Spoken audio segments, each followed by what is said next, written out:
Hello and welcome to a video on dismantling this pond. So we've already emptied it, we've already moved the fish out. What went wrong?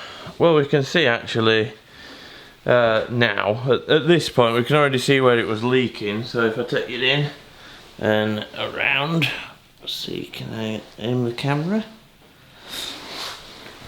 Right here in the corner where the window is, it's literally split down there, look. So that's where it was leaking, and you can see it's probably a bit difficult on the camera, but you can see how it leans. It's not supposed to lean like that. This bit here is not supposed to be leaning. If you look at the other ones, look, it's a curved and then flat. It's not supposed to lean. So all this front, everything round there seems fine. All this front edge it just let go for whatever reason. Obviously it's leaning a bit, but obviously when we get the wood out we'll have a look what actually went wrong with it.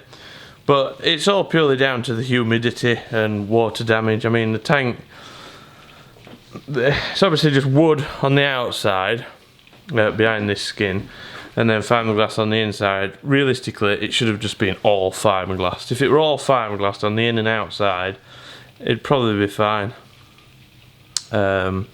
But we'll get it out in its all and find out all of its problems. See if it can be repaired and find out what we're doing with this tank. So I got the fascia board off. You can see what I mean now, I think. It's this bit, this woodwork here, all should have been fiberglassed over. I mean, it's not really good wood anyway. It's only like Wicks, what do you call it, CLS wood. That cheap stuff you get, so it's not amazing. You can see how it's bowed and cracked away from sides, but it's only really because it's that wet. It's just soggy all the time. It was soggy. Water just made its way down here. I think if it had been fiberglassed all up front, it'd have been fine.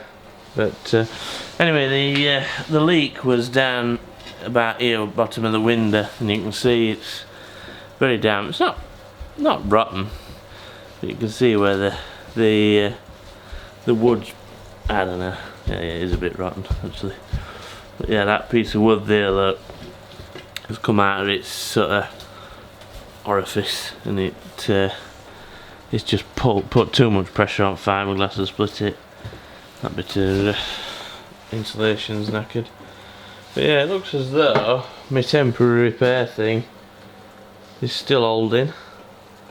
So I'm hoping my winch thing's still back there, because I'm hoping to use the winch to get the tank out of the hole. Right, let's get some more woodwork off and detach more stuff. So here we are with this 1,000-gallon tank. I've been sort of messing about with it. As you can see, I've took a lot of woodwork off of the front, so this is just the fiberglass. The woodwork was absolutely horrific, unbelievable. It was literally like paper mache. This stuff just had completely fell to bits. It's all down there. That sort of gives you an idea of what it sort of came off like, all in chunks and bits, and like that. That's pretty much the strength that were left in the wood. You could just crush it. Absolutely nothing left of it. Yeah, it's absolutely knackered, this tank. So I'm not. It seems a shame about this fiberglass shell, but I'd never make another tank to fit it. So I'm probably just going to get rid of this fiberglass shell and just cut it all up, start again. I don't think I'm going to be rebuilding this tank in here. It's always been a pretty good tank, but I've never. I don't know, I've never liked it. It's always been good, it's always been well insulated, it's always been cheap to run, cheap to heat, all that. But it's just been always a bit of a pain inside this building. The ceiling height's not high enough. Most people bang their heads on it. It's just a bit of a pain. So I've no intention to rebuild this tank at the minute, or put anything back in its place when I cut it out. Maybe the other tanks will migrate into here, the temporary ones, if they fit. But we'll see how we get on. Time will tell with this one. I don't want what I don't want to do is spend the money on rebuilding this tank and then want to rebuild the building around it, or vice versa. But also, I want to spend money on the main fish pond tank, main fish tank, upgrading some of the equipment and making that a bit more efficient and stuff like that. So we'll see. At the minute, I have no plans on rebuilding this one. So let's get all take to bits and see what horrors we find underneath. There we go, I've took the front off and well, it's just opened it up a bit now, took the window out. This bit's still got the wood on it, so you can actually see what the wood looks like here. And it's pretty much all just like this stuff. It's just awful. Obviously it's just chipboard, so it's not very good at getting wet, but you know, there's just no integrity left in it at all. Even that bit's not too bad, but yeah, even the stuff on the ends, just got to keep the damp away from it. Like I say, if this fiberglass had come over and then down, and the entire tank had been fiberglass and the wood had been encased in the fiberglass, I reckon it'd have been fine. I think it'd have still been like brand new now. But yeah, the fiberglass actually is quite thick. So yeah, the fiberglass itself is putting up a bit of a fight getting it out because it's really thick. Been cutting it and grinding it. Grinder seems to cut it better, but this is less dusty. But there we go, it's just a mixture of both. So let's carry on. So there we go, that were a bit of a job getting all that stuff out. I've literally used every tool that I've got to get it out. It were easy where it were really rotten, but obviously you just snap all that. But then where the wood were okay, we're holding it together, and it were some bits and it were built properly. I mean, it were all built properly. It's just rotten, so it's yeah, shame. I mean, a lot of the wood on the floor, as you can see, were like absolutely dead and absolute mess really. And then it's all, there's no decent sized bits of it. It's all just broken up bits of chipboard, and then the rest of it's out here all piled up.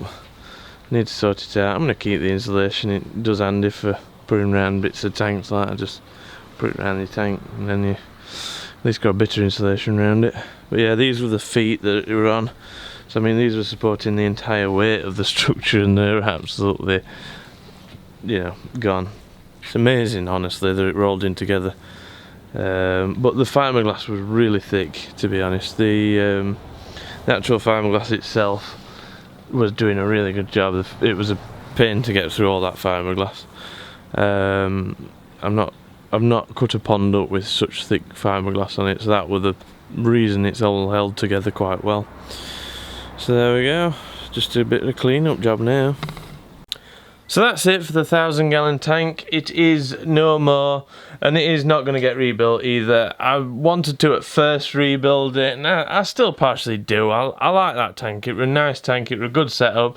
It was alright in here once I learnt how to sort of maintain it and that, but I'm just not in a position at the minute where I want to start to rebuild this tank or mess about. I don't want to spend any more money on any other fish pond that isn't in the main fish house. The main pond, the quarantine tank pond at the back of the fish house, just could do with a bit of love. They want some maintenance, and the whole fish house just needs a bit of maintenance on it. So I'm gonna concentrate my efforts on that rather than this.